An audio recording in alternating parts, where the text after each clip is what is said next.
বিসমিল্লাহির রহমানির রহিম। স্বাগত জানাচ্ছি 024 টিভির আজকের বিশেষ টক শোতে। আশা করি দেশে এবং প্রবাসে যে যেখান থেকে আমাদের সাথে যুক্ত হয়েছেন সবাই ভালো আছেন, সুস্থ আছেন। বিখ্যাত কবি কামিনী রায় লিখেছিলেন, আপনারে লয়ে বিব্রত রহিতে আসে নাই কেহ অবনী পরে, সকলের তরে সকলে আমরা, প্রত্যেকে আমরা পরের তরে। মানুষের জীবনে সবসময় একরকম যায় না।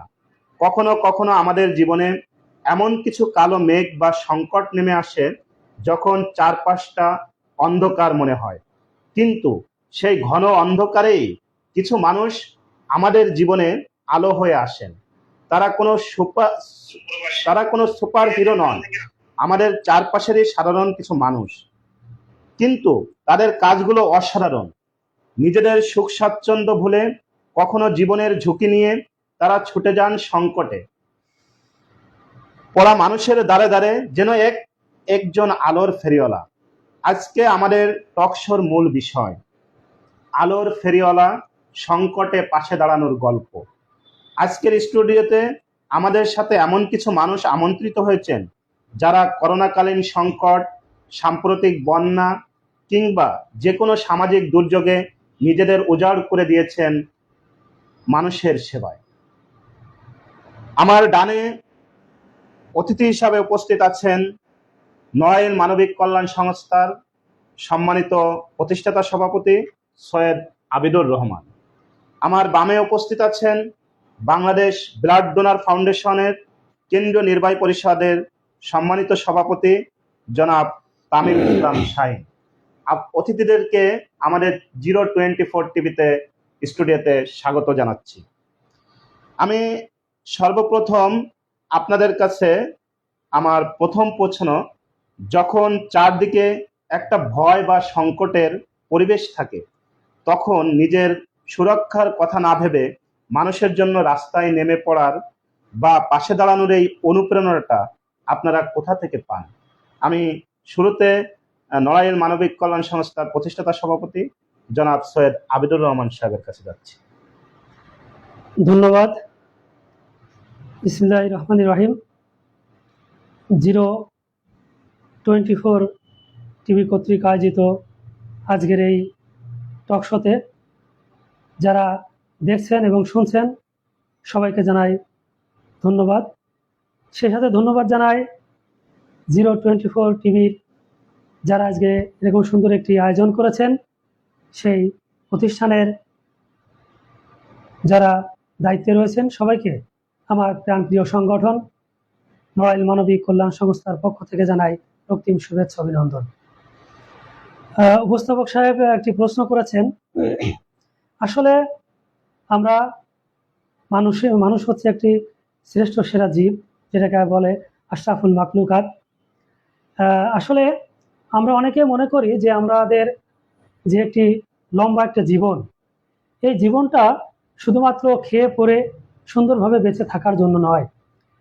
এটা যেরকম নিজে খেয়ে পরে ভালো থাকতে হবে, সেরকম একইভাবে আমার পাশের মানুষগুলা তারা ভালো আছে কিনা, তারা সুখে শান্তিতে আছে কিনা, সে খোঁজ খবরটাও কিন্তু আমাদেরকে দিতে হবে। তো তারই ধারাবাহিকতায় মূলত 2019 সালে আমাদের এই নড়াইল মানবিক কল্যাণ সংস্থার উৎপত্তি বা সৃষ্টি হয়, এবং সেখান থেকেই আমরা ধীরে ধীরে মানুষের দ্বারে দ্বারে গিয়ে আমরা আমাদের যে মানবিক সেবা, এই সেবাটি পৌঁছে দেওয়ার চেষ্টা আমরা করে যাচ্ছি। তো আসলে অনুপ্রেরণার কথা যেটা আপনি বললেন, মূলত অনুপ্রেরণাটা প্রথমত আসলে একজন মানুষ তার যদি হৃদয় থেকে, তার বিবেক থেকে যদি এই ধারণাটা আসে যে আমি একজন মানুষ, আমার সমাজের প্রতি কিছু দায়বদ্ধতা রয়েছে, সেই দায়বদ্ধতার জায়গা থেকে কিন্তু মূলত প্রথমত যে অনুপ্রেরণা এটা কিন্তু আসে। তো আমার মূলত ওই জায়গা থেকে প্রথমে এই অনুপ্রেরণা যে আমরা মানুষের জন্য কিছু করতে হবে, এটাই মূলত আমাদের মূল উদ্দেশ্য বা প্রতিপাদ্য বিষয় ছিল। এরপরে আমি বলবো যে নামটি না বললেই নয়, আমার সহধর্মিনী রুমা খানম, সে আমাকে যথেষ্ট পরিমাণে এ সকল কাজ করবার জন্য তিনি আমাকে অনুপ্রেরণা যোগায়। তো সার্বিক বিষয় দিয়ে সব কিছু মিলিয়ে আসলে এ সকল কার্যক্রম করতে বা এরকম কার্যক্রম করতে আমার ভালো লাগে বা আমরা কাজ করে যাচ্ছি। তো আসলে মানবিক সামাজিক কাজ করতে গিয়ে অনেক সময় দেখা যায় যে মানুষের সাথে মানুষের যে একটি সুসম্পর্ক, মানুষের সাথে একটি মানুষের অনেক সময় একটা বৈরী সম্পর্ক থাকে, কিন্তু এই কাজ করতে গেলে দেখা যায় একে অপরের সাথে একটি সুন্দর সুসম্পর্ক তৈরি হয়। একটি জেলার আরেকটি জেলার মানুষের সাথে, একটি ইউনিয়ন আরেকটি ইউনিয়নের মানুষের সাথে এরকম পারস্পরিক অনেক সুসম্পর্ক আমাদের গড়ে তোলে, এবং এই সম্পর্ক এবং একটি ভালো কাজের মধ্য দিয়ে আমাদের যে আনন্দ বা আমাদের যে উৎসাহ, এটাকে কেন্দ্র করে আমরা মূলত এই কাজগুলো করে যাচ্ছি বা আমরা আসলে উৎসাহ পাচ্ছি। এটা মূলত আসলে আপনার প্রথম প্রশ্নের উত্তর। ইনশাল্লাহ ধাপে ধাপে আপনার বাকি প্রশ্নের উত্তরগুলো ইনশাল্লাহ দিব। ধন্যবাদ আপনাকে। ধন্যবাদ। অনেক মূল্যবান বিষয়টা আমরা জানতে পারলাম। আমাদের আরেকজন অতিথি আমাদের মাঝে উপস্থিত আছেন। আমরা সেম কোশ্চেনই আমাদের অতিথির কাছে, জনাব আহ, তামিম ইসলাম শাহিন। আপনাদের মানে প্রথম যে বিষয়টা আমি আপনার কাছে জানতে চাচ্ছি সেটা হচ্ছে, যখন চারদিকে একটা ভয় বা সংকটের পরিবেশ থাকে, তখন নিজের সুরক্ষার কথা না ভেবে মানুষের জন্য রাস্তায় নেমে পড়ার বা পাশে দাঁড়ানোর এই অনুপ্রেরণাটা আপনারা কোথা থেকে আসলে এটা পান, এই বিষয়টাই আপনার কাছে জানতে চাচ্ছি। আসসালামু আলাইকুম রহমতুল্লাহি বারাকাতুহু। আমি তামিম ইসলাম শাহিন, সভাপতি বাংলাদেশ ব্লাড ডোনার ফাউন্ডেশন, কেন্দ্রীয় নির্বাহী পরিষদ। আজকে এখানে আমাকে মানবিক কাজ নিয়ে কথা বলার সুযোগ প্রদান করে দেওয়ার জন্য 024-কে ধন্যবাদ জানাই। সেই সাথে ধন্যবাদ জানাই আমার বাংলাদেশ ব্লাড ডোনার ফাউন্ডেশনের সকল টিম সদস্যকে। আপনার প্রশ্নটা ছিল এরকম যে আমাদের অনুপ্রেরণাটা আসে থেকে। ধন্যবাদ ভাই আপনাকে। আসলে অনুপ্রেরণাটা বই পুস্তক থেকে নয়, আমার অনুপ্রেরণাটা হচ্ছে হাসপাতালের বারান্দা থেকে। যখন রাত 2টা-2:30টায় একটা কল আসে যে বাবা এক ব্যাগ ব্লাড দরকার, আমার ছেলেটা আইসিইউতে আছে, আমার ছেলেটার অপারেশন হবে, বা আমার ওয়াইফ অসুস্থ, ভাই এক ব্যাগ ব্লাড ম্যানেজ করে দেন না, কালকে সকালেই তো অপারেশন। তখন আর বিবেক বুদ্ধি এগুলো কোনো কাজ করে না, তখন অনুপ্রেরণাটা মূলত ওই জায়গা থেকেই শুরু। আমার পথ চলাটা 2019 সাল থেকে। আমার একটু বিস্তারিত না বললেই নয়, আমার কাকা দীর্ঘদিন ঢাকা মেডিকেলে ভর্তি ছিল। তখন আমি ঢাকা মেডিকেলে প্রায় 3 মাস ছিলাম। 3 মাস থাকার পরে আমি ওখানে বুঝতে পারছি যে আসলে মানুষের রক্তের জন্য হাজারিটা কত কঠিন, কত হৃদয় বিদারক, কত বেদনাদায়ক। যখন ঢাকা মেডিকেলের দোতলায় ব্লাড ব্যাংক, ওইখানে ব্লাডের জন্য, কাকার জন্য ব্লাড নিতে গেছি, তখন এক আপু, সম্ভবত মাঝবয়সী আপু, এসে হাউ করে কেঁদে দিয়েছে। বলে যে এখানে কি কেউ আছে, বি পজিটিভ ডোনার লাগবে, রক্ত ম্যানেজ করতে হবে, সকালে অপারেশন, 10টার মধ্যে অপারেশন, 10টার মধ্যে অপারেশন। তখন আমার খুব খারাপ লাগছে যে আসলে কি করব। আমি তো তখন স্বেচ্ছাসেবী না, আমি স্বেচ্ছাসেবী সংগঠনে তখন পা দেইনি। কিন্তু আসলে আমি বুঝতে পারতেছি যে মহিলার এত কান্না। অনেকেই বলতেছে আপু অমুক জায়গা যান, আপু অমুক জায়গা রেড ক্রিসেন্টের বাদনে, অনেক জায়গায় অনেক মহিলা তো গ্রামের মানুষ, ব্লাড সম্পর্কে অত কিছু বুঝে না।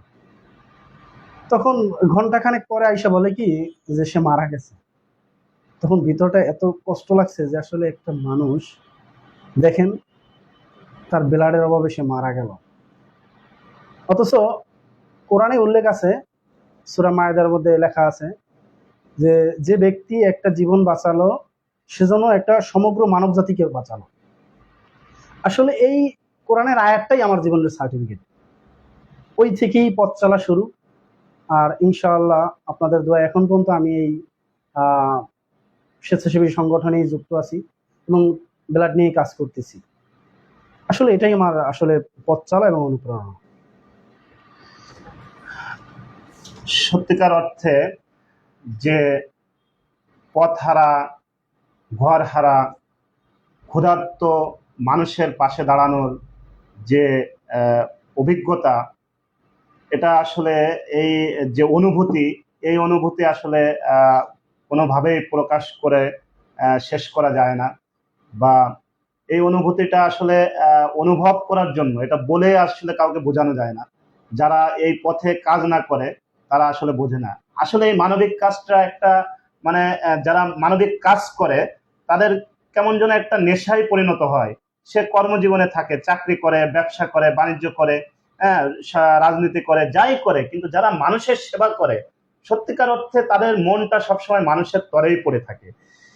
আসলে আমাদের সম্মানিত অতিথিরা তাদের জীবনের অনেক অভিজ্ঞতা অর্জন করেছেন এই কাজ করতে যেয়ে। আমাদের আজকের যারা দুজন অতিথি আছেন তারা আসলে দীর্ঘদিন ধরে এই মানবের সেবাই করে যাচ্ছেন। তাদের সেই অভিজ্ঞতার আলোকে আমরা আবার কিছু প্রশ্ন করতে চাই। আমরা তো দূর থেকে শুধু আপনাদের কাজগুলো দেখি, কিন্তু পর্দার আড়ালের গল্পটা কেমন ছিল? কাজ করতে গিয়ে এমন কোনো ঘটনা কি ঘটেছে যা আপনাদের সারা জীবন মনে থাকবে বা যা আপনাদেরকে কাঁদিয়েছে? এমন একটি প্রশ্ন করতে চাই আমাদের অতিথি সৈয়দ আবিদুর রহমান, নড়াইল মানবিক কল্যাণ সংস্থার সম্মানিত সভাপতি সৈয়দ আবিদুর রহমানকে প্রশ্নটি করতে চাচ্ছি।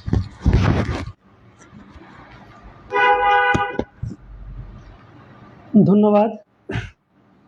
আসলে 2019 সাল থেকে কাজ করছি, তো প্রায় দীর্ঘ 8 বছর চলছে।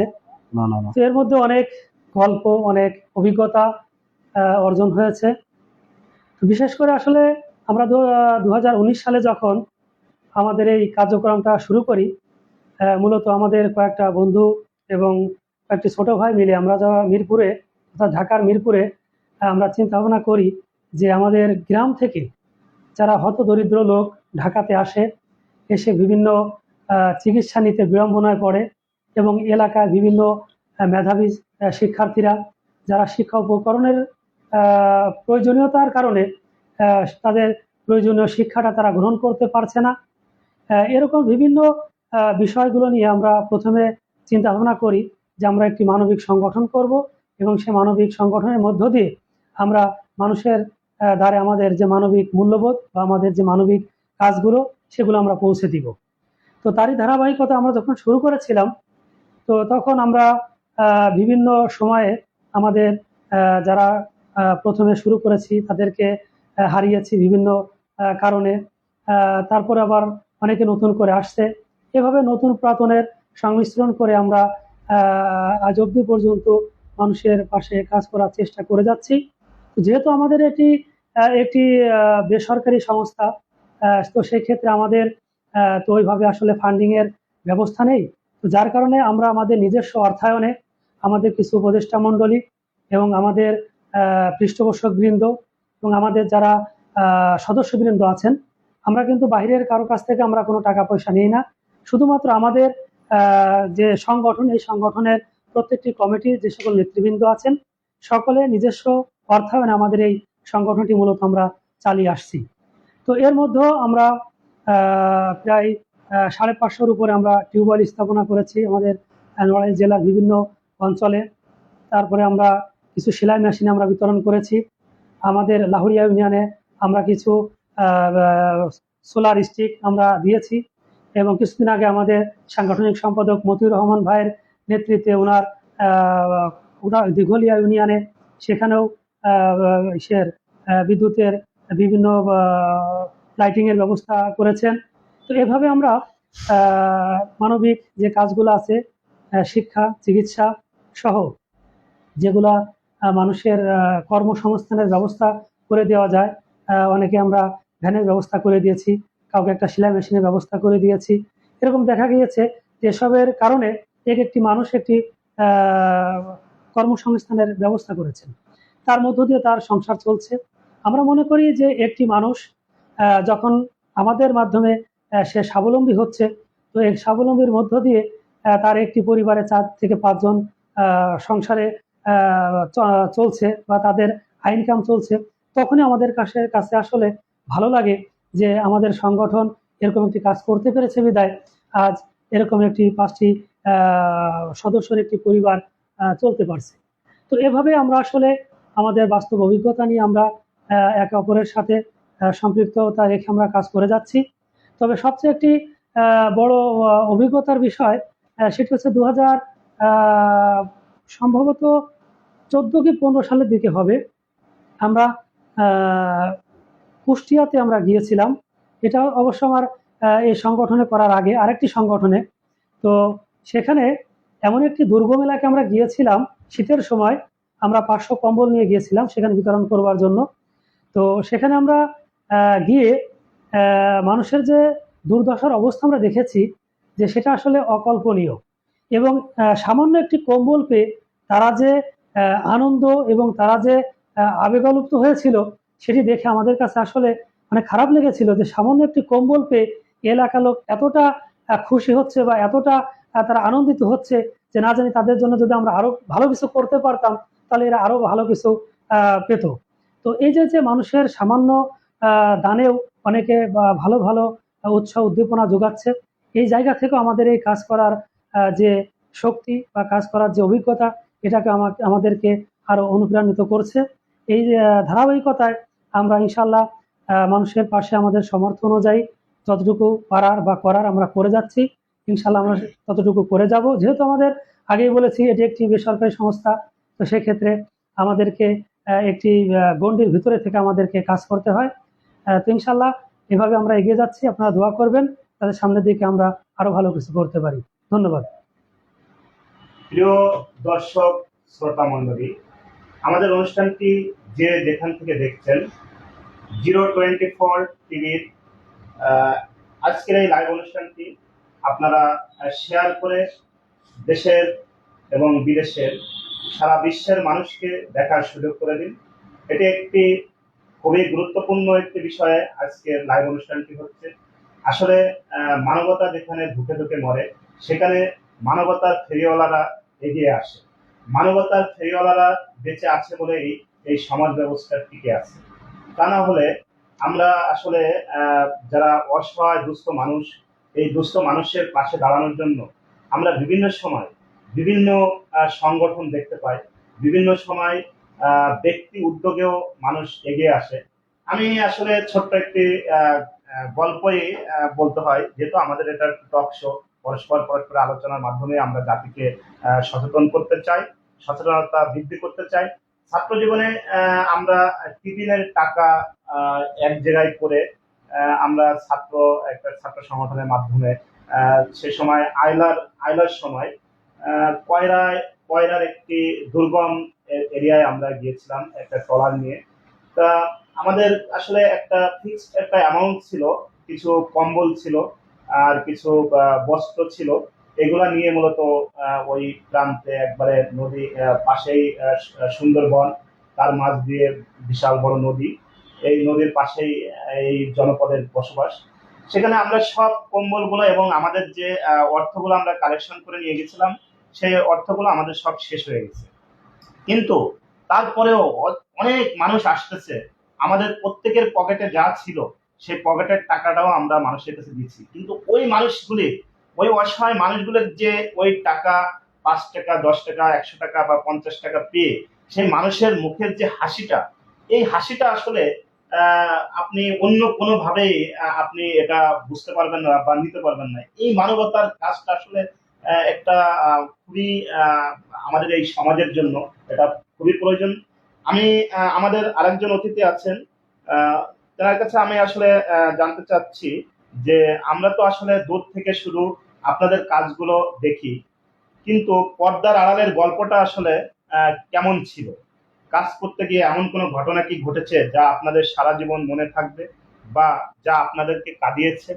এমন একটি ঘটনা আসলে আমরা জানতে চাচ্ছি। আপনাকে আবারও ধন্যবাদ। ঘটনা তো অনেক আছে, কিন্তু হৃদয় বিদারক ঘটনা তো ব্লাড নিয়ে যেহেতু কাজ করি, হৃদয় বিদারক ঘটনাই সবই। তারপরেও তার মধ্যে সবচাইতে মানে বেশি মর্মান্তিক ঘটনাটা তখনই আপনারা হয়তোবা আগে অবগত আছেন যে মাইলস্টোনের ঘটনাটা, যে বিমান বিধ্বস্ত দুর্ঘটনা। আসলে এটা মনে পড়লে এখনো হৃদয়টা আমি ঠিক থাকতে পারি না, কারণ ওটা এতটাই ট্র্যাজেডি বা এতটাই হৃদয় বিদারক যা ওটা বলার কোনো অবকাশ রাখে না, কারণ নিজ চোখে দেখা, সেখানে যাওয়া। আম, তখন আমি সাভারে ছিলাম, আমার মনে আছে।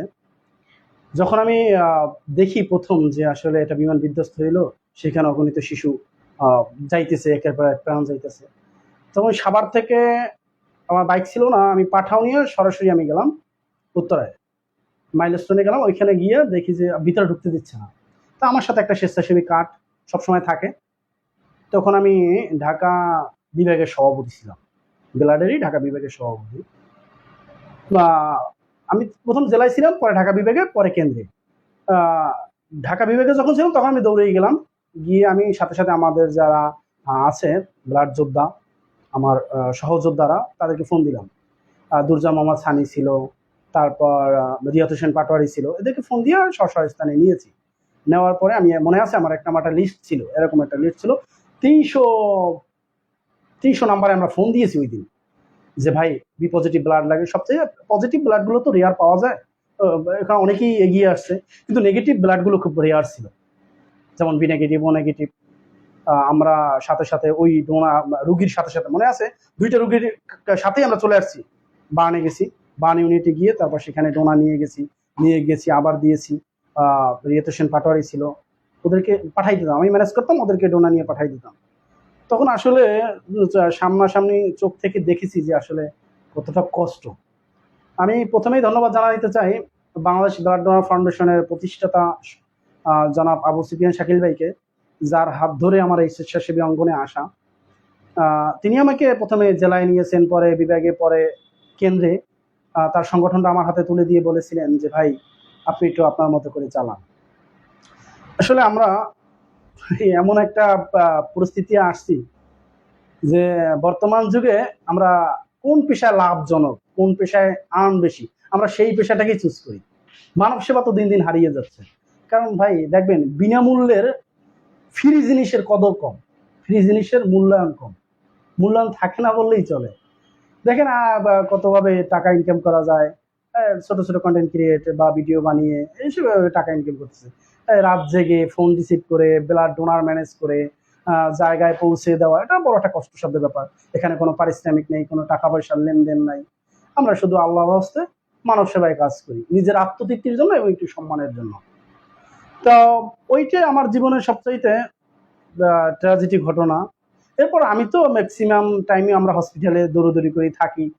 বিশেষ করে আমাদের টিমটা, এটুকু গর্ব করে বলতে পারি, যদি কারো বিপদ শুনে তারা স্থির থাকতে পারে না।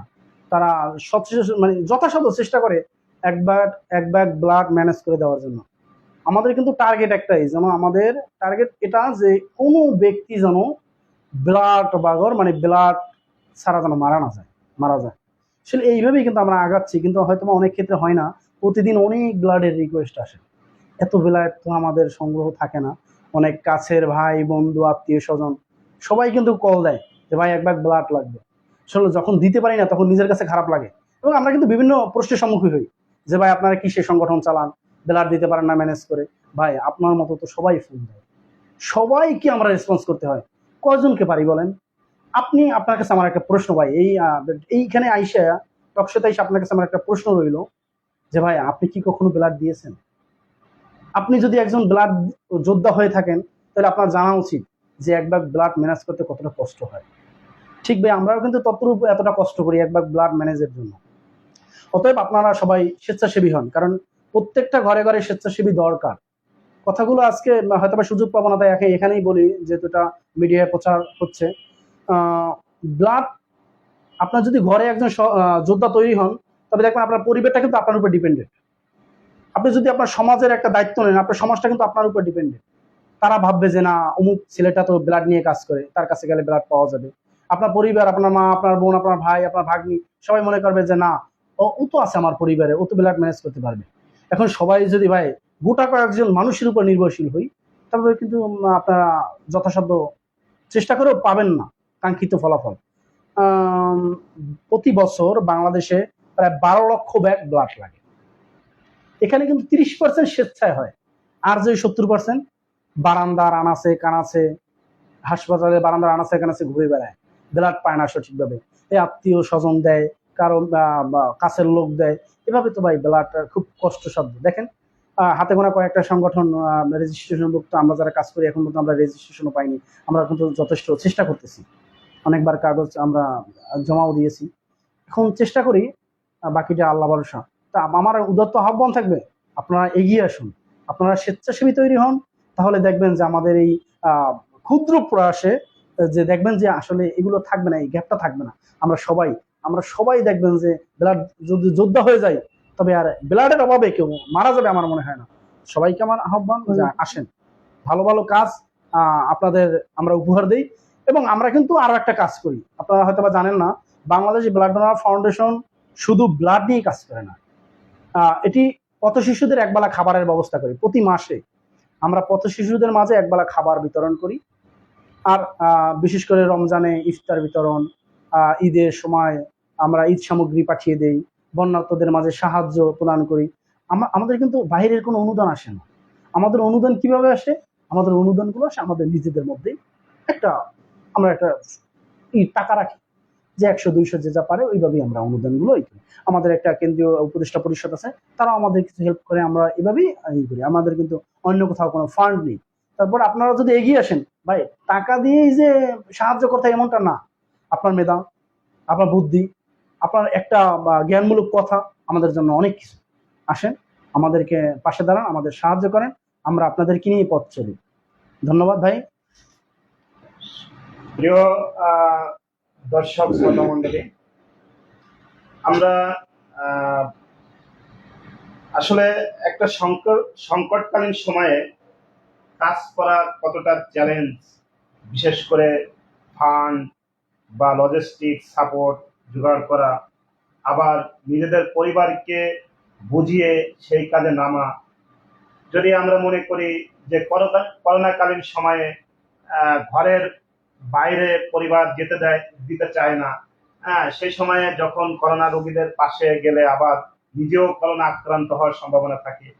তারপরে ভূমিকম্প, যখন ঘর বাড়ি, দালান কোঠা যখন আসলে ভেঙে পড়ে, তখন এই সব ক্রান্তিকালীন সময়, এরপরে বন্যা, তারপরে বৃষ্টি, খরা সহ যতগুলো প্রাকৃতিক দুর্যোগ আছে, এসব তো আসলে এই দুর্যোগগুলায় মানে যারা মানবিক কাজগুলো করে তাদের নিজেদের জীবনেরও অনেক ঝুঁকি থাকে। তা এত কিছু ঝুঁকি নেওয়ার পরেও এই কাজগুলা আসলে আপনারা কিভাবে করতে পারেন? এই এই এই কাজে আপনারা এই উৎসাহটা আপনারা কোন জায়গা থেকে পান, বা সাহসটা কোন জায়গা থেকে পান, বা আপনারা পরিবারকে কি বুঝিয়ে যান, বা আপনারা আসলে এই চ্যালেঞ্জটাকে আপনারা কিভাবে মোকাবেলা করেন, এই বিষয়ে আমরা জানাবেন সৈয়দ আবিদুর রহমান সাহেব। ধন্যবাদ উপস্থাপককে আবারও সুযোগ করে দেওয়ার জন্য। আসলে মানবিক কাজই একটি চ্যালেঞ্জিং জায়গা। আপনি কাজ করতে গেলে প্রত্যেকটা স্টেপ বাই স্টেপ দেখবেন যে আপনাকে চ্যালেঞ্জের মুখোমুখি হতে হবে। প্রথমত চ্যালেঞ্জ হচ্ছে যে আপনি কোনো একটি সংকটময় কালে কোনো একটি কাজ করতে গেলেন, তো কাজের আগে লাগবে অর্থ, কারণ অর্থ ছাড়া কিন্তু আপনি কোনো কিছু করতে পারবেন না। তো সেক্ষেত্রে দেখা যাচ্ছে যে অর্থ কালেক্ট করাটা হচ্ছে সবচেয়ে বড় টাফ একটি ব্যাপার। তো সেক্ষেত্রে আমরা যেটা করি, বিশেষ করে আমি যাদের নাম না বললেই নয়, তিনি হচ্ছেন আমাদের প্রধান উপদেষ্টা, বিশিষ্ট ডেভেলপার ব্যবসায়ী জনাব আলহাজ ইসামিয়া ভাই। আমাদের সাথে ছিলেন আরেকজন মেডিকেল ইকুইপমেন্ট ব্যবসায়ী খারুজ্জামান প্রিন্স ভাই, সহ এরকমের আমাদের সংগঠনের আরও ছিলেন আমাদের লোহাগাড়া উপজেলার সাবেক মহিলা ভাইস চেয়ারম্যান ফারহানা ইয়াসমিন ইতিয়াপা। এরকমের আমাদের কিছু উপদেষ্টা মণ্ডলী ছিলেন। ওনারাও মূলত আমাদেরকে একটি ভালো অঙ্কের অ্যামাউন্ট ডোনেট করতেন আমাদের প্রত্যেকটি কাজে। সেই সাথে আমি ছিলাম আমার সংগঠনের প্রথম দিকে যারা ছিলেন, বিশেষ করে যে নামগুলো না বললেই নয়, রাসেল, সাব্বির, পিন্টু, আনু আপা, তারপরে মাহমুদ ভাই, আকবর ভাই, এরাও একসময় শুরুর দিকে আমাকে খুব সাপোর্ট করেছে এবং আমাদের এই কাজকে এগোনোর জন্য খুবই সহযোগিতা করেছেন। এবং পরবর্তীতে বর্তমান সময়ে আমাদের বর্তমান সেক্রেটারি আমাদের কাজী মোহাম্মদ মনিরুল ইসলাম, আমাদের সাংগঠনিক সম্পাদক আমাদের ইঞ্জিনিয়ার মতিউর রহমান ভাই সহ মিতা আপা এবং আরো অনেকেই আছেন, আমি তাদেরকে নাম এখন মনে আসছে না। তো এবং আমার বন্ধুবার নূর আলম, নূর মোহাম্মদ, এরা সকলেই চেষ্টা করে যাচ্ছেন তাদের যে আয় বা তাদের যে আয়ের যে উৎস, সেখান থেকে কিছু একটি অংশ এই মানবিক কাজে তারা খরচ করবার জন্য আমাদেরকে দেন। আমরা সেই অর্থটা নিয়ে আমরা চেষ্টা করে যাচ্ছি যে আমরা মানুষের মুখে সামান্য একটি যাতে হাসি ফোটাতে পারি, সেজন্য আমরা কাজ করে যাচ্ছি। তো অর্থটা আসলে এমন হয়ে গেছে যে আমাদের দেখা যায় যে 10 জন লোক আবেদন করেছে যে তাদের সাহায্যের প্রয়োজন হতে পারে, সেটা কোনো মাদ্রাসা মসজিদের, কোনো এতিমখানায়, অথবা দেখা যাচ্ছে কোনো লোকের অসুস্থতার জন্য লাগবে, কোথাও শিক্ষা উপকরণের জন্য লাগবে, বা অনেক সময় দেখা যাচ্ছে আমরা যেহেতু প্লেয়ার নিয়েও কাজ করি, সেক্ষেত্রে কোথাও 2টি বল, 1 সেট জার্সি, 2টি ব্যাট এরকমের লাগে। তো আমরা সবসময় অগ্রাধিকার দিয়ে থাকি যে কোন প্রয়োজনটা সবচেয়ে বেশি, তখন আমরা সেই প্রয়োজনটাকে অগ্রাধিকার দিয়ে সেই প্রয়োজনটাকে আগে আমরা সমাধান করার চেষ্টা করি। এরপরে ধাপে ধাপে আমরা প্রত্যেকটি যে আবেদনগুলো থাকে সেই আবেদনগুলো আমরা তাদের প্রয়োজন অনুযায়ী এবং আমাদের সামর্থ্য অনুযায়ী আমরা সেগুলোকে বাস্তবায়ন করার চেষ্টা করে যাই। আমাদের উপস্থাপক সাহেব বললেন যে আসলে পরিবারকে মেনটেন করে আমরা কিভাবে কাজগুলা করি। আসলে মানবিক কাজ করতে গেলে কিন্তু আপনাকে পরিবারের একটি বড় সাপোর্ট আপনার প্রয়োজন, কারণ এই সাপোর্ট ছাড়া কিন্তু আপনি করতে পারবেন না। কারণ আপনি এমন একটা সময় দেখা যাচ্ছে যে আমি পরিবার নিয়ে ঘুরতে যাব, সেই সময় একটি সমস্যা এসে দাঁড়িয়েছে, আমাকে তাৎক্ষণিকভাবে একটি হাসপাতালে যেতে হবে, বা আমাকে কোনো একটি জায়গায় যে সেখানে একটা সমস্যার সমাধান করতে হবে, দেখা যায় ফ্যামিলি তখন রেখে আমাকে কাজ করতে যেতে হয়। এমন একটি করতে হয়েছে। আমার একটা মিটিং ছিল, আমাদের কেন্দ্রীয় কমিটির মিটিং, একটি গুরুত্বপূর্ণ মিটিং। আমার ওয়াইফ অসুস্থ, তাকে স্যালাইন ধরানো হয়েছে। তো সেই স্যালাইন ধরানো অবস্থায় আমার বাসায় তখন তো কেউ থাকে না, আমার ছোট একটি মেয়ে ছিল, তাকে রেখে পাশের বাসায় একজনকে বলে আমি কিন্তু আমার সে মানবিক কাজের জন্য আমি দৌড়ে চলে এসেছি। তো আমাদের কাজগুলো আসলে এভাবে চ্যালেঞ্জিং যে আমাদেরকে ফ্যামিলির চিন্তা মাথায় থাকে না, অনেক সময় নিজের কথাও চিন্তা মাথায় থাকে না। করোনাকালীন সময়ে যেটা যদি আমরা বলি, তো সে সময় আপনারা জানেন যে ভাই ভাইকে দেখে নাই, বাবাকে দেখে নাই ছেলে, তারপরে বোনকে তার হাজবেন্ড দেখে নাই, সে সময়ও আমরা কিন্তু মানুষের দ্বারা দ্বারা আমরা ঘুরে বেরিয়েছি। বিশেষ করে তৎকালীন সময় আমার সংগঠনের সেক্রেটারি ছিল আকবর হোসেন ভাই, ওনারই এক চাচাতো ভাই মুগদা মেডিকেলে করোনা আক্রান্ত। আমার বাসা ছিল মুগদা মেডিকেলের পাশে, সেখান থেকে আমাকে বললো যে ভাই ওনার কাঁথা বালিশ আনে নাই, কাঁথা বালিশ নিয়ে ওখানে যেতে হবে। আমার বাসা থেকে কম্বল, কাঁথা, বালিশ নিয়ে আকবর ভাইকে নিয়ে আমরা মুগদা মেডিকেলে গিয়ে সেই করোনার রোগীর পাশে গিয়ে আমরা সেবা করার চেষ্টা করেছি। মানুষকে আমরা হ্যান্ড স্যানিটাইজার, মানুষকে আমরা করোনা যে উপদ্রব, করোনার যে সমাধান, কিভাবে করোনাকালীন সময় মানুষকে বেঁচে থাকতে হবে, এ জাতীয় বিভিন্ন তথ্য দিয়ে আমরা বিভিন্ন জায়গায় সাহায্য এবং সহযোগিতা করে আমরা কিন্তু এই সংকট মোকাবেলায় আমরা কাজ করেছি। তো এভাবে একের পর এক আমরা ইনশাল্লাহ কাজ করে যাচ্ছি এবং কাজ করব। সেই ক্ষেত্রে আপনাদের সকলের সহযোগিতা লাগবে, আপনাদের সকলের আমাদের যে আর্থিক যে সমস্যা, সে আর্থিক সমস্যার জন্য আমাদের সংগঠনের সাথে আপনাদের সম্পৃক্ত হতে হবে, আমাদের সাথে কাজ করতে হবে।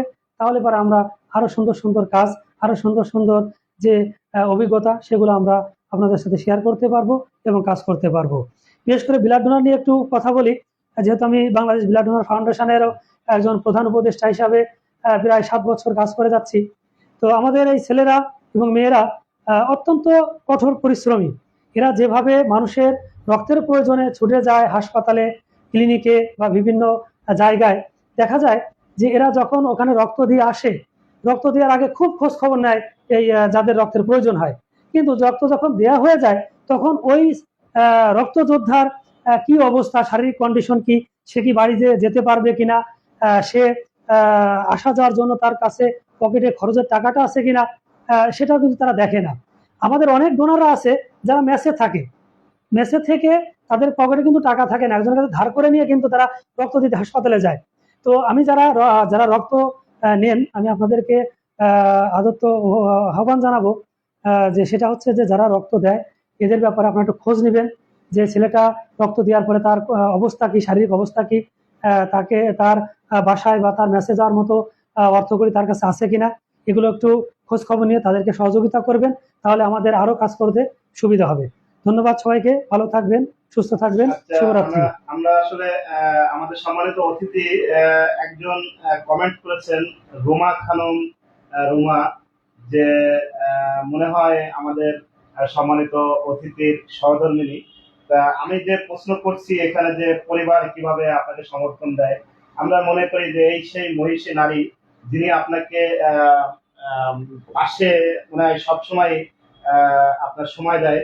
তা উনি আসলে অর্থ সাম্পাদিকার নাম জিজ্ঞাসা করছে, যদিও আপনি প্রথমেই তার নামটি বলেছেন, তারপরেও আপনি যেহেতু ভাবি আমাদের এই অনুষ্ঠান দেখছেন, তার উদ্দেশ্যে যদি আপনি কিছু বলেন।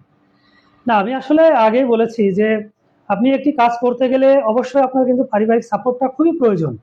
তো যেহেতু এখানে আমার পিতামাতা থাকেন না, ওনারা গ্রামে থাকেন, যেহেতু আমি এখানে আমার ওয়াইফকে নিয়ে থাকি, তো এখানের সম্পূর্ণ সাপোর্টটা কিন্তু আমার ওয়াইফ উনি আমাকে দিয়ে থাকেন। তো আমি আগেই বলেছি যে ওনাকে অসুস্থ রেখে ওনার গায়ে স্যালাইন ধরিয়েও আমি আমার সাংগঠনিক কাজে আমি কিন্তু বেরিয়ে এসেছি। সেখানে উনি আমাকে বলেছে, তুমি যাও, আগে মানুষের পাশে দাঁড়াও, মানুষের জন্য যদি একটি কাজ করে আসতে পারো, তার মুখে যদি একটি হাসি ফোটে, সেই হাসিটা আমার মুখেও আসবে। তো যাই হোক, আমি ওনার মতো একটি সহধর্মিণীকে পেয়ে আমি নিজেও খুশি যে আমার কাজে কখনো কোনো ব্যাঘাত ঘটেনি এবং কাজ করতে কোনো বিড়ম্বনা আমি করিনি। সুন্দরভাবে আমার পরিবারের সাপোর্ট নিয়ে আমি ইনশাল্লাহ কাজ করে যাচ্ছি। ধন্যবাদ আপনাকে। প্রিয় 024 টিভির দর্শক শ্রোতা মন্ডলী, আমরা আসলে আজকে লাইভ অনুষ্ঠানটি একবারেই শেষ প্রান্তে চলে এসেছি। আমরা শেষ পর্যায়ে আমাদের সম্মানিত অতিথি জনাব তামিম ইসলাম শাহিন ভাইয়ের কাছে আহ, যে বিষয়টি জানতে চাচ্ছি, যে আসলে আপনি তো ব্লাড ডোনার বা ব্লাড ফাউন্ডেশন নিয়ে আপনি কাজ করেন, ব্লাড নিয়ে। তাই এই ব্লাডের আসলে উপকারিতা কি, আবার এটার ফান্ডিংটা আপনারা কিভাবে করে থাকেন? আর দিন দিন তো আসলে স্বেচ্ছাসেবীরা হারিয়ে যাচ্ছে। তা দিন দিন এই স্বেচ্ছাসেবীর সংখ্যা হারিয়ে যাওয়ার কারণটা কি, এই বিষয়ে যদি আপনি কিছু বলতেন। ধন্যবাদ ভাই আবার আপনাকে, আমাকে আবারও সুযোগ করে দেওয়ার জন্য। আসলে আমি ব্লাড নিয়ে কাজ করি, প্রথমে জানতে হবে যে ব্লাডের উপকারিতা কি। আপনি যদি ব্লাড উপকারিতাই না জানেন, তাহলে কিন্তু আপনি ব্লাড দিতে উৎসাহিত হবেন না বা ব্লাড দিবেন না। আগে জানতে হবে ব্লাডের উপকারিতা কি। ব্লাডের উপকারিতা হচ্ছে, প্রথম এক নম্বরে হার্ট ভালো থাকে। আপনার হার্টের যে একটা আয়রন থাকে, দীর্ঘদিন ব্লাড না দিলে হার্টে একটা ব্লাডে আয়রন জমে, আয়রন জমলে পরে হার্ট ব্লক হয়ে যায়। এক্ষেত্রে ব্লাড, নিয়মিত ব্লাড দিলে আয়রনটা কমে এবং হার্ট ভালো থাকে। দ্বিতীয়ত, ক্যান্সারের ঝুঁকি কমে, ক্যান্সারের ঝুঁকি কমে। দ্বিতীয়ত, ওজন নিয়ন্ত্রণে থাকে। তৃতীয়ত, আপনি দেখবেন যদি আপনার ব্লাড দিতে চান, তাহলে কিন্তু 4-5টা টেস্ট হয় একবারে। ব্লাডের হিমোগ্লোবিন, তারপর এইচআইভি, তারপর এইচবিএস, তারপর ব্লাড প্রেশার, এগুলো কিন্তু অনেকগুলো আপনাদের কিন্তু হয়। এগুলো কিন্তু আপনাদের কিন্তু অনেকগুলো টেস্ট হয়। যেমন ওজনের কন্ট্রোল, তারপর স্ট্রেস, ডিপ্রেশন, তারপর লিভার ভালো থাকে। এবং দেখবেন কি, নিজের ব্লাড, নিয়মিত ব্লাড দিলে নিজের মন ফ্রেশ থাকে, কারণ নতুন ব্লাড সঞ্চালন হয়। 3 মাস পরে ব্লাডের নতুন সঞ্চালন হয়, তখন নিজের কাছেও ভালো লাগে। যে সব দিক বিবেচনা করলে একটা ব্লাডের মানে অনেকগুলো উপকারিতা কাজ করে। তাই আমরা কিন্তু এইসব উপকারের কথা চিন্তা করি। বিশেষ করে কিন্তু আমরা আখেরাতের কথাও চিন্তা করবেন। আপনার একবার ব্লাডে কিন্তু একটা মুমূর্ষু রোগীর জীবন বাঁচবে। আর একজন মুমূর্ষু রোগীর জীবন বাঁচাই মানে গোটা মানব জাতির জীবন বাঁচানো। কোরআনে কিন্তু আয়াত আগেও আমি বলেছি, উল্লেখ। তো আপনি বললেন, আর একটা কথা বললেন যে ফান্ডিং। আসলে আমাদের, আমি আগেও বলছি, আমাদের নির্দিষ্ট কোনো ফান্ড নেই। আমাদের নিজেদের টাকাই সংগঠন চলে, আমরা আমাদের সংগঠনই চালাই। এই যে আমার পাশেই আছেন আমার বড় ভাই সৈয়দ আব্দুর রহমান ভাই, উনি কিন্তু আমাদের উপদেষ্টা, সিনিয়র উপদেষ্টা, প্রধান উপদেষ্টা। উনি মাঝে মাঝে আমাদের হেল্প করেন। আমাদের যারা উপদেষ্টা আছেন, সবার সহযোগিতায় আমাদের সংগঠন চলে। আপনি বললেন, আর একটা প্রশ্ন করলেন যে আমাদের দিন দিন স্বেচ্ছাসেবী হারিয়ে যাচ্ছে কেন। এখানে আমি সংক্ষেপে বলি, স্বেচ্ছাসেবী হারানোর অনেকগুলো কারণ আছে। তার মধ্যে সবচাইতে বড় কারণ হচ্ছে আমরা অনেক বেশি ব্যস্ত হয়ে গেছি আগের তুলনায়। যেমন আমরা এখন নগদ নতুন টাকা করি ইনকামে ব্যস্ত। বিশেষ করে আপনি দেখবেন যারা ব্লাড দেয় বা যারা নতুন স্বেচ্ছাসেবী, আগের দিনে এমন একটা সিচুয়েশন ছিল বা একটা সিস্টেম ছিল যে আপনার শরীরে আমার রক্ত দিলে তাহলে আমরা ওইটাকে মানে এমনভাবে নিতাম, আত্মীয়তার বন্ধন হয়ে যেত যে ওর শরীরে আমার ব্লাড। কিন্তু এখন আমরা ওই ব্লাড অ্যাভেলেবেল পাওয়া যায় বিদায় আমরা ব্লাডের মূল্যায়ন করি কম, ব্লাড কর্মীদের মূল্যায়ন করি কম, স্বেচ্ছাসেবীদের মূল্যায়ন করি কম। সেক্ষেত্রে আমাদের যথেষ্ট মূল্যায়ন পাই না। যেমন একটা ভাই বলছেন যে স্কুলের হোস্টেলে বা কলেজের হোস্টেলে অনেকে থাকেন, আপনারা হয়তো জানেন না যে যারা হোস্টেলে থাকেন তারা সকালে খাবার খান না, সকালের খাবার খান দুপুরে, দুপুরের খাবার খান 4টায়, রাতের খাবার খান রাত্রে 12টা 1টায়। কারণ কি, তারা ওই সকালের খাবারটা বাঁচিয়ে রাখে। একটা স্টুডেন্ট লাইফ কিন্তু অনেক কষ্ট করে পার করতে হয়, বাবার পকেটে টাকা নিয়ে এসে তারপর লেখাপড়া করা, বাবাকে হিসাব দেওয়া, ওটা অনেক বড় ব্যাপার। সেই টাকা থেকে একজন ব্লাডের যোদ্ধা এক স্থান থেকে আরেক স্থানে গিয়ে ব্লাড দেয়, 3-4 ঘন্টা দাঁড়িয়ে থেকে ব্লাড দেয়, কোর্স মেসিংয়ে অনেক সময় লাগে, তারপর ব্লাড দিয়ে আসে। ব্লাড দিয়ে আসার পরে কর্মীরা মানে যারা রুগীর আত্মীয় স্বজন তারা কেমন জানো মানে ওই যে 500 টাকা আমাদের একটা হাদিয়ে হয়ে গেছে, মানে 500 টাকা ধরাই দিয়ে ভাই এটা গাড়ি বেড়া, তার কাছে একটা ডাবের পানি, একটা জুস, একটা স্যালাইন, গ্লুকোজ এগুলো দিতে হয়। কারণ কি ভাই, একবার ব্লাডের মূল্য কিন্তু অপরিসীম, আপনি টাকা দিয়ে একবার ব্লাড কিনতে পারবেন না অনেক অনেক ক্ষেত্রে। সেক্ষেত্রে আপনি 500 টাকা দিয়ে দেন, তার গাড়ি ভাড়া দিয়ে চলে যায়। তো এটা কিন্তু না, তারা 500 টাকার জন্য কিন্তু আপনার ব্লাড দিতে যায় না। তারা একটু সৌহার্দ্যপূর্ণ আচরণ করবেন যে ভাই আপনার শরীরটা কেমন আছে, ভাই আপনি গিয়ে পৌঁছেছেন তো, ভাই আপনার শরীরের রক্ত কিন্তু আমার শরীরে ভাই প্রবাহিত হচ্ছে, ভাই তাহলে আপনি এরকম কিছু মানে ভালোবাসা প্রদান করলে আমার মনে হয় না ওখানে টাকা ফ্যাক্ট। এগুলো হচ্ছে না, এগুলো কিন্তু একটা অন্তরায় স্বেচ্ছাসেবীর। আর বিশেষ করে একটা প্রতারণা হচ্ছে, দ্বিতীয় কিন্তু প্রতারণা। ভাই আপনারা জানেন, অবগত আছেন যে বর্তমানে বাংলাদেশে যারা ব্লাড নিয়ে কাজ করে তারা প্রতারণার শিকার হচ্ছে। যারা অরিজিনাল স্বেচ্ছাসেবী তারা কিন্তু প্রতারণা, যেমন এই ফেসবুকে বা গ্রুপে, মেসেঞ্জার, হোয়াটসঅ্যাপে যখন আমরা একটা ব্লাডের রিকোয়েস্ট করি তখন কিন্তু ওখানে প্রতারক চক্ররা ফোন দেয়, ফোন দিয়ে বলে ভাই আমার কাছে টাকা নাই, আপনি একটু গাড়ি ভাড়া পাঠিয়ে দেন, আমি গিয়ে ব্লাড দিয়ে আসবো। তারপর টাকা ওই তখন তো রুগীরে বিপদে, তখন 500-1000 টাকা পাঠাই দেয় যে ভাই আসেন। তো দেওয়ার পরে তারা আর ফোন রিসিভ করে না। এভাবে কিন্তু অনেক প্রতারণার শিকার হয়েছে অনেকে, আমার কাছে অভিযোগ আছে, আমি থানায়ও লিখিত করেছি, অভিযোগ দিয়েছি, নাম্বার দিয়েছি, অনেকে আমরা পেয়েছিও, আমরা বেঁধেও রেখেছি তাদেরকে, আইনেরকেও সুপর্দ করেছি। এখন এখানে আপনাদের একটা পরামর্শ, মূল্যবান পরামর্শ, যে ভাই আপনারা কেউ আগে কোনো ব্লাড, যারা কাজ করে ব্লাড নিয়ে তাদেরকে কোনো আগে টাকা দিবেন না। টাকা দিয়ে যদি হয়রানি হন সে দায়ভার সংগঠন নিবে না কখনোই। আপনারা টাকা দেওয়ার আগে বলবেন যে ভাই আপনি অমুক হাসপাতালের সামনে আসেন, আমি আপনাকে রিসিভ করব, আপনার বাইকে ভাড়া যা আসে আমি দিয়ে দেবো, আপনার সিএনজি ভাড়া, আপনার পাঠাও ভাড়া, উবার ভাড়া যা আসে আমি দিয়ে দেবো, আপনি আসেন। কিন্তু আগেই কেউ টাকা দিয়ে প্রতারিত হবেন না। আর বিশেষ করে এই যে একটা বদনাম সৃষ্টি হয়, দেখেন আমরা পরিশ্রম করি, আমরা বদনামের শিকার হচ্ছি, এক্ষেত্রেও কিন্তু ব্লাডের কর্মীরা হারিয়ে যাচ্ছে, ব্লাডের যোদ্ধারা হারিয়ে যাচ্ছে। আমাদের এই দিকগুলো আমাদের লক্ষ্য রাখতে হবে। আপনি আর একটা প্রশ্ন হয়তো বা করেছেন যে নতুনদের জন্য আমাদের করণীয় যে ভাই আমাদের এই স্বেচ্ছাসেবী সংগঠনে আমরা কিভাবে কাজ করি, কতটা পরিশ্রম করি, আপনারা একটু আসেন দেখেন। আমাদেরকে অনেক বন্ধুরা আমাকে টিটকারি দেয়, অনেক বন্ধুরা অনেক বন্ধুদেরকে আমাদেরকেও টিটকারি দেয়, ভাই বন্ধু মনে হয় টাকা কামাও। আসলে ভাই এই সংগঠন, এই না, আমি মনে করি বাংলাদেশের যতগুলো সংগঠন আছে, সামাজিক স্বেচ্ছাসেবী সংগঠন ব্লাড নিয়ে কাজ করে, তারা কেউ আগে বা তারা কোনো লেনদেন করে না, কেউ লেনদেন করে না। আমরা লেনদেনের বাহিরে, আমরা কাজ করি কি, আমরা ডোনার ম্যানেজ করে দিই, ডোনারের নাম্বারটা আপনাকে পাইয়ে দিব, আপনি ডোনারের সাথে কমিউনিকেশন করবেন, ব্লাড গিয়ে দিয়ে আসবে, এখানে কোনো লেনদেনের কোনো কারবার নেই। ভাই আপনারা যদি আমাদের এই কাজগুলোকে অ্যাপ্রিসিয়েট করেন তাহলে আপনারা আমাদের সাথে আসুন এবং আমাদের হাতকে আরো শক্তিশালী করুন, আমাদের টিমকে আরো বড় করুন। আপনারা আরো একটু শুনে খুশি হবেন, আমাদের office Mirpur 6, Bangladesh blood donor ফাউন্ডেশনের কেন্দ্রীয় অফিস মিরপুর 6, এবং আমাদের 64 জেলায় আমাদের কমিটি দেওয়া আছে, প্রায় 300 স্বেচ্ছাসেবী আমাদের অলরেডি কাজ করতেছে সারা বাংলাদেশে। আমরা বিভিন্ন স্কুল কলেজে ক্যাম্পেইন করি, মাদ্রাসাগুলোতে ক্যাম্পেইন করি, আমাদের এভাবে কিন্তু আমাদের কাজ চলমান আছে। আমরা আরো সামনে বিস্তৃত আরো আরো আরো স্বেচ্ছাসেবী বাড়াবো। সেক্ষেত্রে আপনারা যদি আমাদের সহযোগিতা করেন আমাদের সংগঠন আরো ভালো চলবে। আপনাদের দোয়া ভালোবাসা নিয়ে আমরা সামনে এগিয়ে যেতে চাই। ধন্যবাদ সবাইকে, ভালোবাসা রইল আপনাদের প্রতি। ধন্যবাদ প্রিয় ভাই তামিম ইসলাম শাহিনকে। আসলে আমরা একবারেই শেষ পর্যায়ে চলে এসেছি আমাদের আজকের আয়োজনের। সর্বশেষ 1 মিনিটের জন্য আমরা সৈয়দ আবিদুর রহমান ভাইয়ের কাছে যাব, যে আসলে আপনি তো আপনার সম্পর্কে আমি যতটুকু জানি, আপনি আসলে এই মানবতার জন্যই আপনি আল্লাহ পাক মনে হয় যে আপনাকে দুনিয়াতে পাঠাইছে এই মানবতার জন্য। কারণ আমি যেদিকে তাকাই আপনি বিভিন্ন সংগঠনের সাথে, এই মানবিক সংগঠনের সাথে আপনি জড়িত। তা এখানে আসলে আপনি এখন যারা নতুন নবাগত আছে, যে তরুণ প্রজন্ম, এই তরুণ প্রজন্মের জন্য আসলে আপনার বার্তাটা কি? আপনি তাদেরকে কি পরামর্শ দিতে চাচ্ছেন যে মানবিক কাজের জন্য তাদের উৎসাহ দেওয়ার জন্য আপনি আসলে কি বার্তা দিতে চান? 1 মিনিটে যদি বলেন।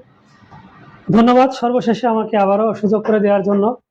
আসলে যেটি আপনি বললেন যে আমি 2001 সাল থেকে আজ অবধি পর্যন্ত বিভিন্ন সংগঠনের সাথে আমি মানবিক এবং স্বেচ্ছাসেবী এবং ধর্মীয় সংগঠনের সাথে সম্পৃক্ত, প্রায় 37টা সংগঠনের সাথে আমি আছি।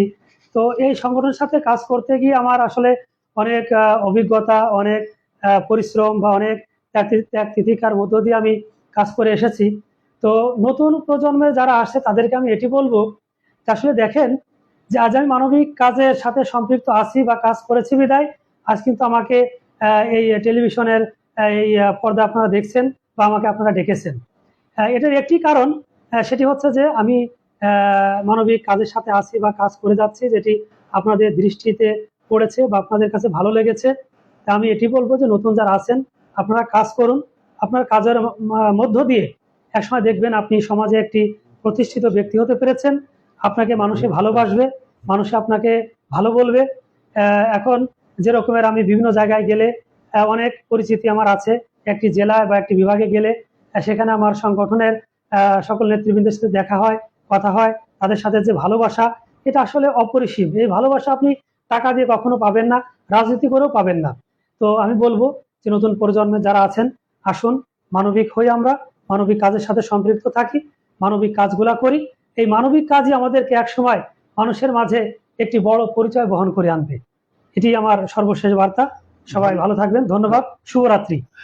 ধন্যবাদ আমাদের সম্মানিত অতিথি জনাব সৈয়দ আবিদুর রহমানকে। আজকের আলোচনা থেকে একটা বিষয় খুব স্পষ্ট যে সংকট যতই গভীর হোক না কেন, মানুষের ভিতরে মনুষ্যত্ব আর ভালোবাসার শক্তি তার চেয়েও অনেক বেশি শক্তিশালী। এই যে আলোর ফেরিওয়ালারা, তারা শুধু মানুষের মুখে অন্ন বা মাথায় ছাদ তুলে দেন না, তারা আসলে আমাদের মনে বেঁচে থাকার এবং লড়াই করার আশা জাগিয়ে রাখে। আমাদের সমাজ বা রাষ্ট্র তখনই সুন্দর হবে যখন আমরা প্রত্যেকে নিজ নিজ জায়গা থেকে এক একজন আলোর ফেরিওয়ালা হয়ে উঠতে পারবো। অন্যের বিপদে হাত বাড়িয়ে দেওয়াটা যেন কোনো বিশেষ ঘটনা না হয়, আমাদের অভ্যাসে পরিণত হয়।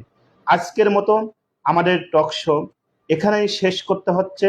মূল্যবান সময় দেওয়ার জন্য আমাদের অতিথিদের অসংখ্য ধন্যবাদ। আর দর্শক আপনাদেরও আমাদের সাথে থাকার জন্য ধন্যবাদ। আগামী পর্বে আবারও দেখা হবে নতুন কোনো বিষয় নিয়ে। সেই পর্যন্ত সবাই ভালো থাকুন, সুস্থ থাকুন আর একে অপরের পাশে থাকুন। শুভ রাত্রি।